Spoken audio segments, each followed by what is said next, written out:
എല്ലാ പ്രേക്ഷകർക്കും ഹെവൻലി മെലോഡീസിൻ്റെ ഈ പുതിയ എപ്പിസോഡിലേക്ക് സ്നേഹത്തോടെ സ്വാഗതം. സംഗീതം ഒരു ഔഷധമാണ്. അപ്പോൾ നമ്മൾ ചിലപ്പോൾ കൂട്ടുകാരന്മാർ പറയുന്നത് കേട്ട് കാണും. നമ്മൾ ഇപ്പോൾ വിഷമിച്ച് വരുമ്പോൾ ഒരു എനർജി ഇല്ലാതെ വരുമ്പോൾ എടാ ഒരു പാട്ടങ്ങ് ഇട്ടെ, അല്ലെങ്കിൽ ആ പാട്ടെന്ന് വെച്ചാൽ എനിക്ക് എനർജി ഇല്ല, എനിക്ക് കുറച്ച് എനർജി വേണം. അപ്പോൾ നമ്മളെ ഇങ്ങനെ നമ്മുടെ മനസ്സിനെ ട്രാൻസ്ഫോം ചെയ്യുന്നത് സംഗീതമാണ്. അതുകൊണ്ടാണ് പറയുന്നത് സംഗീതം ഒരു ഔഷധമാണ്. നമ്മുടെ മനസ്സിന് ഭയങ്കര സൗഖ്യം നൽകും. ഇന്ന് നമുക്ക് ഔഷധമായിട്ട് നമ്മുടെ കൂടെയുള്ളത്, നമ്മുടെ മനസ്സിനെ ട്രാൻസ്ഫോം ചെയ്യാനായിട്ട് നമ്മുടെ കൂടെ നമുക്ക് എല്ലാവർക്കും അറിയാവുന്ന പ്രിയങ്കരിയായ ഒരു പാട്ടുകാരി സിസ്റ്റർ നമ്മുടെ കൂടെയുണ്ട്. Sister Rincy SD. ഏറെ സ്നേഹത്തോടെ സിസ്റ്ററെ സ്വാഗതം ചെയ്യുകയാണ്. സിസ്റ്ററിൻ്റെ ഒരു മനോഹരമായ പാട്ടുണ്ട്, എന്നുള്ളം ലാലാല. അങ്ങനെ ഒരു ഞാൻ പറയാൻ കാരണം നമ്മൾ ഒരുമിച്ച് ഒരു പ്രോഗ്രാമിന് പോയപ്പോൾ സിസ്റ്റർ ഈ പാട്ട് പാടുന്നത് ഞാൻ കേട്ടായിരുന്നു. ആ പാട്ടൊന്ന് ഞങ്ങൾക്ക് വേണ്ടി പാടുക. അതിനുശേഷം അതിൻ്റെ വിശേഷങ്ങളും മറ്റു കാര്യങ്ങളൊക്കെ. കാരണം ഏറ്റവും സിസ്റ്റർ നിരവധി പാട്ടുകൾ പാടിയിരുന്നു, പക്ഷേ ഈ പാട്ട് നല്ല രസമാണ്. പ്രേക്ഷകർ കുറേ പേര് കേട്ട് കാണും. എല്ലാവർക്കും വേണ്ടി ഈ ഒരു പാട്ട് ആദ്യം പാട്. ഓക്കെ.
സിസ്റ്ററെ എന്ത് എനർജിയുള്ള പാട്ട്, അത് എനർജിയോട് കൂടി പാടി. ആരാധ്യനെ കോറസൊക്കെ എന്ത് സൂപ്പർ. ഇതിൻ്റെ ഒരു അനുഭവം ഒന്ന് പറയാമോ? ഇതിൻ്റെ വരികൾ എഴുതിയിരിക്കുന്നത് father Jomy Kumbukatt, music father Joseph Mukkatt. Sister പാടിയ പാട്ടിൽ നിന്നൊക്കെ ഒരു വ്യത്യസ്തമായിട്ടൊരു പാട്ടാണെന്നാണ് എനിക്ക് തോന്നുന്നത്. സിസ്റ്റർ എന്ത് പറയുന്നു? അച്ഛൻ്റെ വലിയൊരു ആഗ്രഹമായിരുന്നു അങ്ങനെ ഒരു പാട്ട് സെറ്റ് ചെയ്യണം എന്നൊക്കെ. അച്ഛനിപ്പോൾ UK ഉള്ളത്. അപ്പം അച്ഛൻ നാട്ടിൽ വന്നപ്പോൾ ഞങ്ങളിങ്ങനെ ഒരുമിച്ച് കൂട്ടി അങ്ങനെ ചെയ്ത ഒരു പാട്ടാണ്. അപ്പം ഞാൻ നമ്മുടെ പ്രോഗ്രാം വന്നപ്പോഴത്തേക്കും തന്നെ ഒന്ന് പാടിയതാണ്. അപ്പം അത് തന്നെ പാടാനും നല്ലതാണ്, എല്ലാത്തിനും ഈശോ കൊടുക്കുക എന്നുള്ളതാണല്ലോ. തീർച്ചയായും. അപ്പം അച്ഛന് ഒത്തിരി നന്ദി. നല്ല പാട്ട് സിസ്റ്ററിലൂടെ പാടിപ്പിച്ചതിനൊക്കെ ഒത്തിരി നന്ദി. സിസ്റ്റർ, ഞാൻ അത്ഭുതപ്പെട്ട് നോക്കുന്നത്, പ്രത്യേകിച്ച് സിസ്റ്റർ ആയിരിക്കുന്ന ഇപ്പോൾ സ്കൂളിലാണല്ലോ, അപ്പോൾ ആ പിള്ളേരുടെയും ടീച്ചർമാരുടെയൊക്കെ ഒരു ഭാഗ്യമാണ്. അല്ല, ഇപ്പോഴത്തെ കുട്ടികളെന്ന് പറയുന്നത് ശരിക്കും പറഞ്ഞാൽ അവർ മ്യൂസിക്കിൻ്റെ ഇടയിൽ കിടന്ന് വളരുന്നവരാണ്. അപ്പോൾ സംഗീതത്തെ ഒത്തിരി സ്നേഹിക്കുന്ന കുട്ടികളാണ്. സിസ്റ്ററിന്റെ സബ്ജക്ട് മെയിനായിട്ട് ഞാൻ മ്യൂസിക് ടീച്ചറാണ്. അതിൻ്റെ ഇടയിൽ അതിൻ്റെ ഒപ്പം തന്നെ ഞാൻ ഡ്രോയിങ്ങും കൂടി അവരെ പഠിപ്പിക്കുന്നുണ്ട്. അപ്പോൾ പഠിച്ച കാര്യങ്ങൾ അതൊക്കെ ഒരു സന്തോഷമാണല്ലോ, മറ്റുള്ളവർക്ക് പറഞ്ഞു കൊടുക്കുവാൻ പറ്റുന്ന ഒരു അനുഭവം. പിന്നെ മറ്റൊരു കഴിവ് കണ്ടുപിടിച്ചത് വരയ്ക്കുക എന്നുള്ള കഴിവ്, അതും കുട്ടികൾക്ക് കൊടുക്കാൻ പറ്റുന്നുണ്ട് ദൈവകൃപയാൽ. സിസ്റ്റർ ഇപ്പോൾ പഠിച്ചത് ഏതൊക്കെയാണ്? ഇപ്പോൾ ക്ലാസിക്കൽ പ്രത്യേകിച്ച് തുറന്നു പറയുകയാണെങ്കിൽ സിസ്റ്റർ അറിയപ്പെടുന്നതിന് ഈ കച്ചേരി. സിസ്റ്റർ, ഞാൻ പറയുന്നുണ്ടെന്നും തോന്നരുത്, എന്നോട് ദേഷ്യവും തോന്നരുത്, ഞാനൊരു അച്ഛൻ പറഞ്ഞാണ് കേട്ടത്. അപ്പോൾ സിസ്റ്ററിനെ പറ്റി അത് മറ്റേ കച്ചേരി സിസ്റ്റർ അല്ലേ, അങ്ങനെയാണ് പറഞ്ഞത്. അതെ, റിൻസി സിസ്റ്റർ. അപ്പോൾ എനിക്കൊന്ന് നിരവധി കച്ചേരി സിസ്റ്റർ പാടിയിട്ടുണ്ട്. ഞാൻ RLV കോളേജിലാണ് പഠിച്ചത്. അപ്പോൾ പഠിക്കുമ്പോൾ തന്നെ എൻ്റെ ഉള്ളിലത്തെ ഒരു വലിയ സ്വപ്നമായിരുന്നു ഒരു ശരിക്കും കച്ചേരി ചെയ്യാന്നൊക്കെ പറയുമ്പോൾ അതൊരു ഹിന്ദുസിൻ്റെ ഒരു മാത്രമായിട്ടെന്നുള്ളൊരു കോൺസെപ്റ്റാണ് എല്ലാവരുടെ ഉള്ളിലുള്ളത്. പക്ഷെ അത് അങ്ങനെയല്ല ശരിക്കും പറഞ്ഞത്, അതൊരു കലയാണ്. അപ്പോൾ അതിനെ നമ്മുടേതായിട്ടുള്ള രീതിയിലേക്ക് അതിനെ കൊണ്ടുവരിക എന്നുള്ളത് എൻ്റെ ഒരു വലിയ സ്വപ്നമായിരുന്നു. അപ്പം ഞാൻ അതൊക്കെ വെച്ച് എപ്പോഴും പ്രാർത്ഥിക്കുമായിരുന്നു. കാരണം കോളേജിൽ പോകുമ്പോൾ ഞാൻ മ്യൂസിക് പഠിക്കാൻ എന്തിനാ ഇപ്പോൾ പോണേന്നുള്ളൊരു ചിന്തയായിരുന്നു ആദ്യമൊക്കെ എൻ്റെ ഉള്ളിലുണ്ടായിരുന്നത്. അധികാരികൾ പറഞ്ഞു, അതുകൊണ്ട് ഞാൻ മ്യൂസിക് കോളേജിൽ പോയി. അധികാരികളുടെ അവർ പറഞ്ഞാണ് സിസ്റ്റർ കോളേജിൽ പോകുന്ന പഠിക്കാനായിട്ട്? അതെ, എന്നോട് ഇങ്ങനെ ഒരു ദിവസം വന്നിട്ട് മ്യൂസിക് പഠിച്ചാലോ. അത് തീർച്ചയായും ചിലപ്പോൾ നമ്മൾ ഇപ്പോൾ എനിക്കൊരു പാട്ടിൻ്റെ ഒരു മേഖലയുണ്ടെങ്കിൽ നമ്മൾ ചോദിക്കും, എനിക്ക് പാട്ട് പഠിക്കാൻ പൊക്കോട്ടെ എന്ന്. പക്ഷെ അല്ലാതെ തന്നെ സിസ്റ്ററിനോട് വന്ന അധികാരികൾ പറയുകയാണ്, സിസ്റ്ററിന് ഈ ഒരു കഴിവുണ്ടല്ലോ, പാട്ട് പഠിക്കാൻ പോകുമെന്ന് പറയുമ്പോൾ അവർ ആ സിസ്റ്റർ നൽകുന്ന ഒരു കരുതലും സിസ്റ്റർ വളർന്നു കാണാൻ എന്തോരം ആഗ്രഹിക്കുന്നുണ്ടെന്നുള്ളതാണ്. തീർച്ചയായിട്ടും. ഞാൻ കോൺവെൻറ്റിൽ ജോയിൻ ചെയ്ത ആ സമയം തൊട്ട് ഇങ്ങനെ എനിക്കതിന് വീട്ടിലായിരുന്നതിനേലും കൂടുതൽ ഇങ്ങനെ ഒത്തിരി വളരാൻ സാധിച്ചത് മടത്തി വന്നതിന് ശേഷമാണ്. അപ്പോൾ എൻ്റെ ഫോർമേഷൻ പീരീഡ് തൊട്ടേ ഗുരുനാഥന്മാരും പിന്നെ അത് കഴിഞ്ഞിപ്പോൾ സിസ്റ്റർ ആയി കഴിഞ്ഞിട്ടാണെങ്കിലും ഒക്കെ എൻ്റെ സുപ്പീരിയേഴ്സൊക്കെ ഒത്തിരി എന്നെ സപ്പോർട്ട് ചെയ്യാറുണ്ട്. അപ്പോൾ അവർ ശരിക്കും പറഞ്ഞിട്ടുണ്ടെങ്കിൽ അവരുടെ ഒരു സപ്പോർട്ടുള്ളത് കൊണ്ടും അവരുടെ ഒരു പ്രോത്സാഹനമാണ് ശരിക്കും പറഞ്ഞാൽ പാട്ട് പഠിക്കാനൊക്കെ ആയിട്ടൊക്കെ എനിക്ക് പറ്റിയത്. എനിക്ക് തുടക്കത്തിൽ അങ്ങനെ ഒരു പാട്ട് പഠിക്കാൻ പോകാമെന്നുള്ളത് വലിയ അങ്ങനെ ഒരു താല്പര്യമില്ലായിരുന്നു. കാരണം ദൈവം അതിനെല്ലാം വിളിച്ചതെന്നുള്ളൊരു തോന്നലക്കുള്ളിലൊരു കൺഫ്യൂഷനൊക്കെ ഉണ്ടായിരുന്നു. അവസാനം ഞാൻ ഈശോയോട് തന്നെ ചോദിച്ചു, ഞാൻ അങ്ങനെ പാട്ട് പഠിക്കാൻ പോകണത് നിനക്ക് ഇഷ്ടമാണ്, അല്ലെങ്കിൽ ഞാനത് പഠിക്കുന്നതുകൊണ്ട് എന്തെങ്കിലും പ്രയോജനം ഉണ്ടോ എന്നുള്ളതൊക്കെ. അപ്പോൾ ശരിക്കും പ്രാർത്ഥനയിലൂടെ ദൈവം എനിക്ക് അതിനൊരു ഉത്തരം തന്നു. അപ്പോൾ അതുകൊണ്ട് അന്നോട്ട് ഞാൻ മ്യൂസിക്കിനെ കുറച്ചും കൂടി സീരിയസ് ആയിട്ട് കാണാൻ തുടങ്ങി. അപ്പോൾ അവിടെ കോളേജിൽ പഠിക്കാൻ പോകുമ്പോഴൊക്കെ ഉള്ളിലൊരു പ്രാർത്ഥനയായിരുന്നു, ഈ കർണാട്ടിക് മ്യൂസിക്കിന് തന്നെ കുറച്ചും കൂടി ആൾക്കാർക്ക് ഇഷ്ടപ്പെടുന്ന ഒരു രീതിയിൽ അതിനെ ചെയ്യണം, കുറച്ചും കൂടി ക്രിസ്ത്യൻ കീർത്തനങ്ങളൊക്കെ കുറച്ചും കൂടി അതിൽ കൊണ്ടുവരണം, നമ്മുടെ പള്ളി മുറ്റങ്ങളിലൊക്കെ കച്ചേരി നടത്തണം എന്നുള്ളൊരു വലിയ പ്രാർത്ഥനയായിരുന്നു. അപ്പോൾ അതിന് വേണ്ടിയിട്ട് കുറച്ച് പരിശ്രമിക്കാനും കൊണ്ടുവരാനൊക്കെ ആയിട്ടൊക്കെ സാധിച്ചു. അപ്പോൾ അതിലൊത്തിരി സന്തോഷമുണ്ട്. തീർച്ചയായും ഞാൻ ഏറെ കേട്ടിട്ടുണ്ട് സിസ്റ്ററിൻ്റെ കച്ചേരി, യൂട്യൂബിലൊക്കെ ഞാൻ കേട്ടിട്ടുണ്ട്. കാരണം ഞാൻ വേറെ എങ്ങും ഞാൻ ഇങ്ങനെ കണ്ടിട്ടില്ല അവിടെ സിസ്റ്റർമാർ വേറെ കച്ചേരി പാടത്തിൽ. ഇപ്പം ഞാൻ കാണാത്തതുകൊണ്ടാകും, പാടിയവരും കാണുമായിരിക്കാം. സിസ്റ്ററിൻ്റെ കുറേ ഞാനിങ്ങനെ കേട്ടിട്ടുണ്ട്. അപ്പോൾ ഇപ്പോൾ പ്രേക്ഷകർക്ക് വേണ്ടി ഒരു കച്ചേരിയുടെ ഏതെങ്കിലും ഒരു ഭാഗം ഒന്ന് പാടാമോ?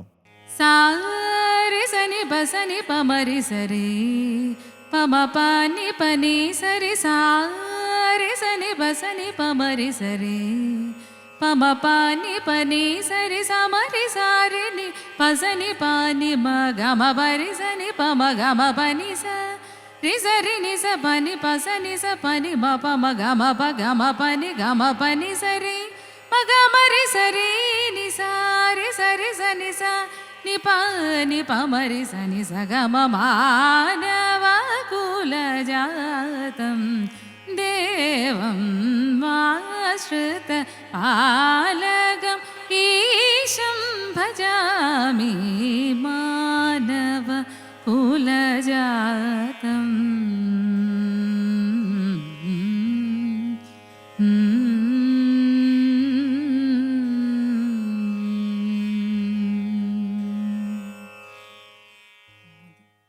സിസ്റ്ററെ ഒന്നും പറയാനില്ല, ലയിച്ചിരുന്നു പോകും. നല്ല രസമുണ്ട് കച്ചേരി ഇങ്ങനെ കേൾക്കാൻ. സിസ്റ്ററിൻ്റെ ദൈവവിളിയെ പറ്റി ഈ മാറ്റം വന്നതെല്ലാം സഭയിൽ ചേർന്ന് സിസ്റ്ററെ കഴിഞ്ഞ ശേഷമാണല്ലോ പാട്ടിൻ്റെ ഫീൽഡും ഒക്കെ ഉണ്ടായിരുന്നത്. എൻ്റെ അമ്മ ഒത്തിരി പ്രാർത്ഥിക്കുന്ന ഒരു സ്ത്രീയാണ് കേട്ടോ, നല്ലൊരമ്മയാണ്. അപ്പോൾ അമ്മ ഇങ്ങനെ ചെറുതായിരിക്കുമ്പോൾ അമ്മയുടെ മടിയിലൊക്കെ നമ്മളിരിക്കുന്ന ഒരു സമയമില്ലേ, അപ്പോൾ ഈ പള്ളി കുർബാന കഴിയുമ്പോഴൊക്കെ ഓടിപ്പോയിരുന്ന അമ്മ ഇങ്ങനെ സക്രാരിയിലേക്ക് നോക്കി ഇങ്ങനെ പറഞ്ഞൊക്കെ തരുമായിരുന്നു. അപ്പം തൊട്ട് എനിക്ക് ഈശോയോട് അങ്ങനെ ഒരു ഇഷ്ടമൊക്കെ ഉള്ളിൽ എപ്പോഴും ഉണ്ടായിരുന്നു. പിന്നെ വീട്ടിലെ കുടുംബ പ്രാർത്ഥനകളൊക്കെ വളരെ സ്ട്രിക്റ്റ് ആയിരുന്നു അപ്പച്ചൻ ആ കാര്യത്തിലൊക്കെ.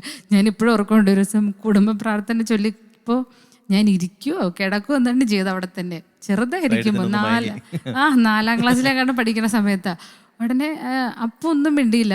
കുടുംബ പ്രാർത്ഥന കഴിഞ്ഞിട്ട് അപ്പച്ചൻ്റെ ഈ ചരല് അത് കുറച്ചെടുത്തോണ്ട് വന്നിട്ട് ആ രൂപത്തിൻ്റെ താഴെ ഇങ്ങനെ കൊണ്ടിട്ട് എന്നോട് പറഞ്ഞ് അവിടെ മുട്ടൂത്ത് നിന്നിട്ട് ഒരു രഹസ്യം ചൊല്ലിയിട്ട് എഴുന്നേറ്റോളാൻ പറഞ്ഞു.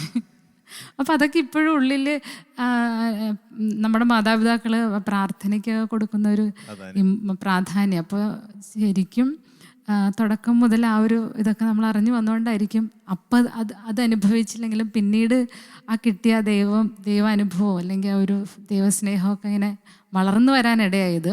അത് കഴിഞ്ഞ് പിന്നെ നമ്മൾ സ്കൂളിൽ പഠിക്കാൻ ക്ലാസ്സുകൾ മുൻപോട്ട് പോകുന്തോറും അതിനോട് ഇങ്ങനെ ഒരു പ്രാർത്ഥനയോടും അല്ലെങ്കിൽ അങ്ങനത്തെ കാര്യങ്ങളോടൊക്കെ ഉള്ളു. അപ്പോൾ കുഞ്ഞിലെ ഭയങ്കര ഇഷ്ടമായിരുന്നു സിസ്റ്റർ ആവാൻ. അപ്പോൾ ഇടയ്ക്കിടയ്ക്ക് ഇങ്ങനെ പറയും, ഞാൻ ഇങ്ങനെ ഒരു സിസ്റ്ററായിട്ട് ഉടുപ്പിട്ടത് ഇങ്ങനെ സ്വപ്നം കണ്ടു എന്നൊക്കെ ഇങ്ങനെ പറയേ.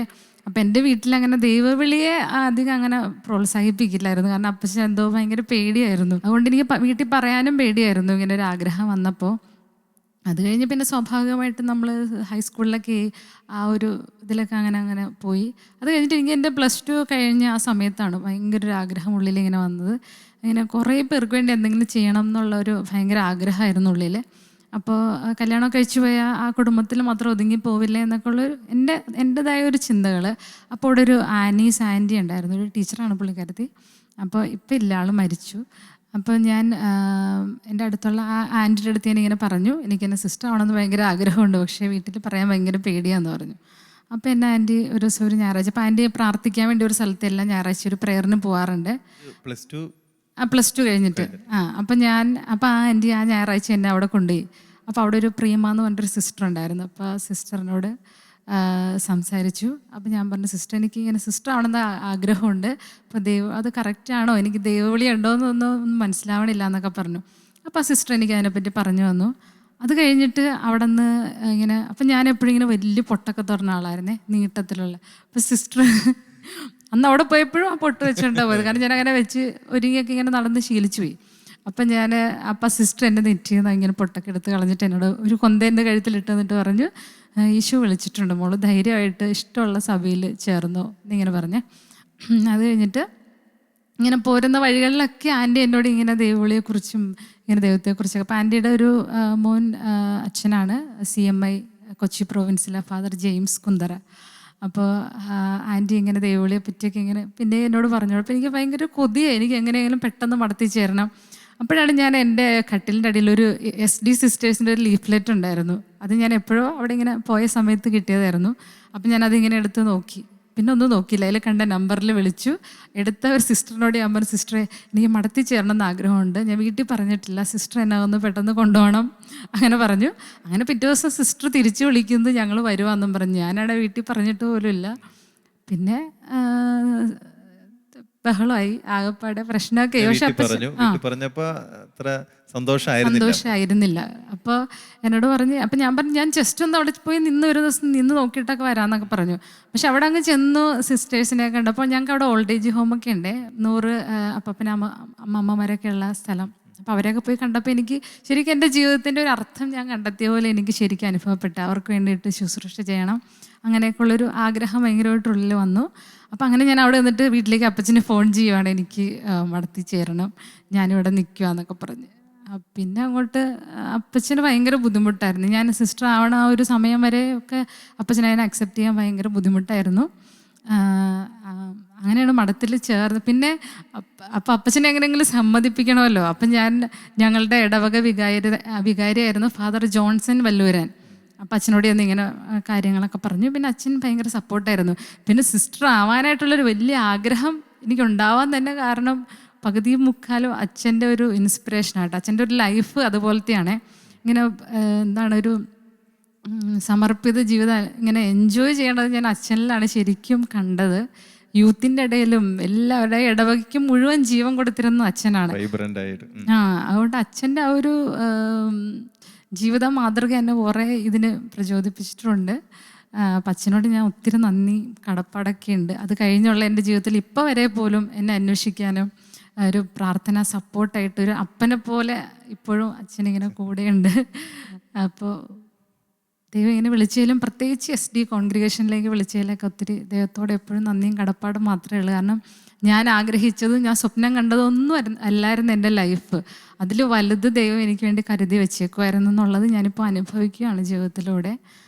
പ്രത്യേകിച്ച് സിസ്റ്റേഴ്സായിട്ടുള്ള ഒരു എൻ്റെ അധികാരികളിൽ നിന്ന് നമുക്ക് കിട്ടുന്ന ഒരു സപ്പോർട്ട് അല്ലെങ്കിൽ ഒരു സ്നേഹം ഒരിക്കൽ പോലും തിരിഞ്ഞ് എനിക്ക് ദൈവവിളിയും അടുത്ത് വീട്ടിലേക്ക് പോകാമെന്നൊന്ന് ചിന്തിക്കാൻ പോലും ഇട തന്നിട്ടില്ല. അതുപോലെ നമ്മളിങ്ങനെ കരുതുന്ന ഒരു സന്യാസ സമൂഹം കൂടെയുള്ളതൊക്കെയാണ് വലിയൊരു ശക്തി. അതിനേക്കാൾ ഉപരി ഈശോ നമ്മളെ ഈ ബൈബിളിൽ പറയണ പോലെ അനാദ്യം മുതലേ നമ്മളിങ്ങനെ നോക്കി വെച്ചേക്കുന്നു, നമുക്ക് വേണ്ടി എല്ലാം കരുതി വെച്ചേക്കുന്നു എന്നുള്ളത് ജീവിതത്തിൽ ഓരോ നിമിഷവും അനുഭവിക്കാനൊക്കെ ആയിട്ട് സാധിച്ചിട്ടുണ്ട്. ഇപ്പോൾ നമ്മൾ നോക്കുമ്പോൾ വീട്ടിലേക്ക് നോക്കുമ്പോഴൊക്കെ ആണെങ്കിലും വിഷമങ്ങളിലൂടെയും ബുദ്ധിമുട്ടുകളിലൂടെയൊക്കെ അവർ പോകുന്നുണ്ടാകും. പക്ഷെ അത് ദൈവം അവരുടെ ഒരു വിശുദ്ധീകരണത്തിന് വേണ്ടി ദൈവം ഒരുക്കുന്നതാന്നുള്ള അതിനെയൊക്കെ അങ്ങനെ ഒന്ന് കാണാനായിട്ടുള്ളൊരു വലിയ വിശ്വാസം ദൈവം തരുന്നുണ്ട്. അപ്പം അതിനും ഞാൻ ദൈവത്തോട് പ്രത്യേകം നന്ദി പറയുന്നു. വിളിക്ക് പ്രത്യുത്തരം നൽകിയപ്പോൾ ദൈവം എത്രത്തോളം വളർത്തിയെന്നുള്ളതാണ്. അല്ലെങ്കിൽ നമ്മൾ ആരാരും അറിയപ്പെടാനല്ല, പക്ഷെ എന്നാലും ഈശോ വളർത്തി എന്തെല്ലാം രീതിയിലാണ് സിസ്റ്റർ വഴിയായിട്ട് ഈശോ സ്വയം മറ്റുള്ളവർക്ക് തന്നെ കൊടുക്കുന്നത്. അതാണ് ദൈവം സിസ്റ്ററിലൂടെ ഇപ്പം നടത്തിക്കൊണ്ടിരിക്കുന്നത്. അതിനെ സപ്പോർട്ടായിട്ട് സിസ്റ്ററിൻ്റെ സന്യാസ സമൂഹം എത്രത്തോളം എൻകറേജ് ചെയ്യുന്നുണ്ട്, പ്രോത്സാഹിപ്പിക്കുന്നുണ്ട്. എല്ലാ മേഖലയും അവരെ കൂട്ടില്ലാതെ, അവരുടെ ഒത്തൊരുമയില്ലാതെ, അവരുടെ സഹകരണം നമുക്കൊന്നും ആയി തീരാൻ പറ്റില്ല. ഞാൻ പെട്ടെന്ന് ഓർക്ക് ചെയ്ത് സിസ്റ്റർ മാതാവിൻ്റെയും ഈശോയുടെയും എല്ലാവരും ഒരു നിരവധി വിശുദ്ധന്മാരുടെ ഒക്കെ പാട്ടുകൾ പാടിയിട്ടുണ്ട്. എനിക്കൊണ്ട് ദൈവവിളിയുടെ തന്നെ 2-3 പാട്ടുകൾ സിസ്റ്റർ പാടിയിട്ടുണ്ട്. അപ്പോൾ ഈ ഒരു സമയത്ത് ദൈവവിളി ഏറെ സ്നേഹിക്കുന്ന സിസ്റ്റർ ഒരു പാട്ട് ഞങ്ങൾക്ക് വേണ്ടി പാടാം.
ദൈവമായെന്നും ക്രിസ്തു നിന്റെ ജീവിതത്തെ മാറ്റിയിടുന്നു.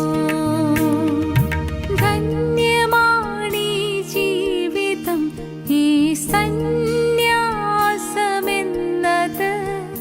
നന്മ മാത്രം ചെയ്തിടാൻ, നന്മയെ പകർന്നിടാൻ വിളിക്കുന്നു നിന്നെ വിശുദ്ധി തൻ പാതയിൽ ചരിച്ചിടുവാൻ.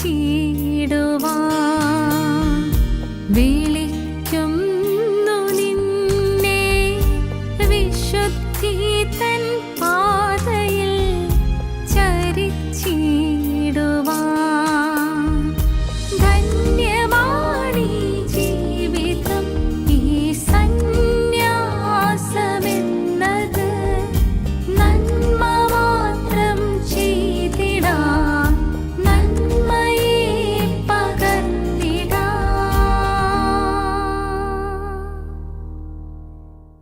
നല്ല ഫീലിങ്. ഈ ഒരു വലിയ ഒരു സാന്നിധ്യം, സിസ്റ്ററിൻ്റെ വലിയൊരു സാന്നിധ്യം ധന്യമാക്കി ഞങ്ങളെല്ലാവരെയും. സിസ്റ്ററിൻ്റെ നല്ല പാട്ടുകൾ കേൾക്കാൻ പറ്റി.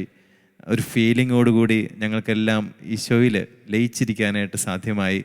അതുപോലെ സിസ്റ്ററിൻ്റെ സാക്ഷ്യങ്ങൾ, ദൈവവിളി എല്ലാം ഒത്തിരി ഒത്തിരി നന്ദി സിസ്റ്ററിൻ്റെ വലിയ സാന്നിധ്യത്തിന്. ഇനിയും കൂടുതൽ പാട്ടുകൾ സിസ്റ്റർ പാടാനിട വരട്ടെ, ഞങ്ങളെല്ലാം ആസ്വദിക്കട്ടെ. അതിന് ഞങ്ങളും, ഞാനും പ്രത്യേകിച്ച് പ്രേക്ഷകരെല്ലാവരും സിസ്റ്ററിന് വേണ്ടി പ്രാർത്ഥിക്കുന്നതാണ്. ഒത്തിരി നന്ദി സിസ്റ്റർ. ഞാൻ എന്തായാലും ഇത്ര നേരം പാടി. അപ്പോൾ ഈശോയുടെ നല്ലൊരു പാട്ടുകാരൻ്റെ കൂടെ ഇരിക്കുമ്പോൾ അച്ഛൻ്റെ പാട്ട് എങ്ങനെ കേൾക്കാണ്ടിരിക്കണേ? ഒരു പാട്ട് പ്രേക്ഷകർക്ക് വേണ്ടി അച്ഛനും കൂടി പാടും. ഞാൻ ഒരു പാട്ട് പാടാം. നമുക്ക് ചിത്ര ചേച്ചി പാടിയ പാട്ടാണ് വാഴ്ത്തുന്നു ഞാനെന്ന പാട്ട്. അപ്പോൾ ആ പാട്ട് പാടാം.